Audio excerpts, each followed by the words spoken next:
जिंदगी भर जितनी पूजा करके जो संकट नहीं मिटी, उस दरवाजे के पास खड़े होते ही दरवाजे से संकट बाहर जाते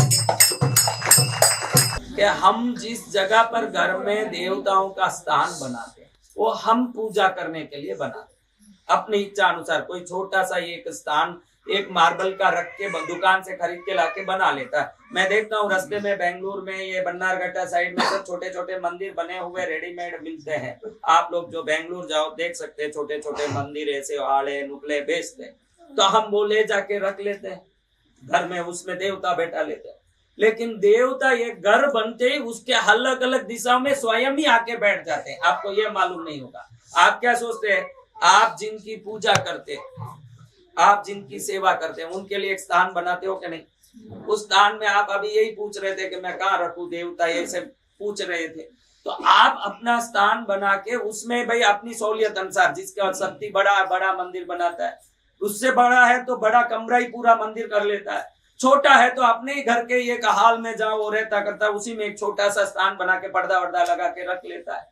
लेकिन आपको मालूम नहीं होगा कि देवता आपका घर बनते ही उनका स्थान निर्धारित हो जाता है। जैसे गाय के शरीर में इस जगह में ये देवता ये पहले से ही निर्धारित है कि गाय के इस जगह पर ये देवता है। इसीलिए गौ माता को पूछते हैं कि 33 कोटि वर्गों के वो अधिष्ठित स्थान है। तो वैसे ही आप समझ लेना कि आपका घर बनाते ही घर का जो मुख्य दरवाजा है, कौन सी जगह? अपने मुख्य दरवाजा कौन सा है घर का, बताओ?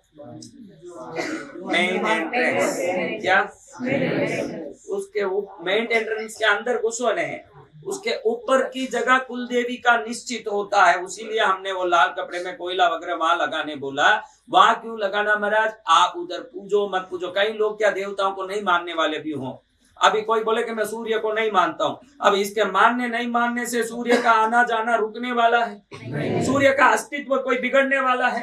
तो इस संसार में कोई चीज आपके मानने नहीं मानने से नहीं, उसके अपने अस्तित्व से वो विद्यमान है। ध्यान रखना, आप मानो नहीं मानो, आप जैसे चमनियों तो बहुत हैं उनके पास।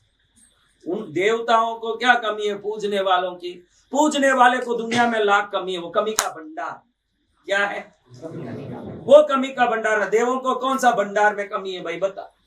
तो वो देवता आपके हर घर में, आपके हर घर में आप जहां पूछते हो वहां होना जरूरी नहीं है। जहां आप पूछते हो वह आपके पूजा के बल से ही वो उपस्थित होते हैं। पूजा बलवान नहीं है तो नहीं रहेंगे, लेकिन जिन जिन जगह में वो रहना है वह आप स्वीकारो या नकारो तो भी वो वहां रहेंगे। उस जगह में कुल देवी का स्थान है मेन दरवाजे के पीछे ऊपर का भाग। और जब भी घर से बाहर निकलो, घर के अंदर आओ, आते ही निकलते समय प्रणाम करके माँ हमारी यात्रा की रक्षा करना ऐसा बोल के निकले।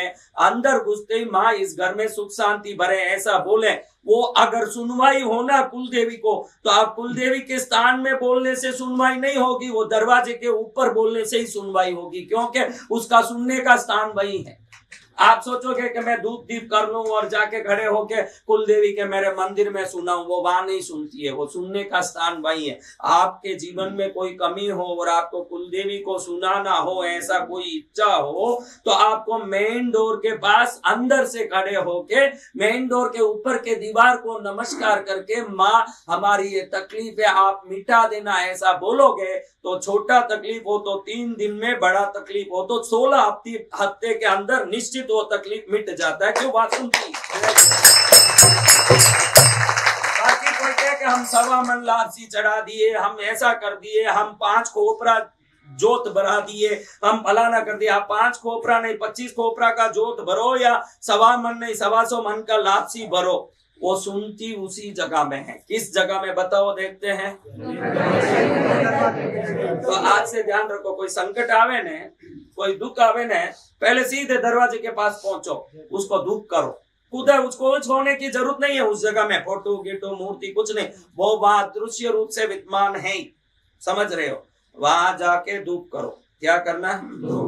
दुख करके प्रार्थना करो कि माँ मेरा ये संकट मिटना चाहिए।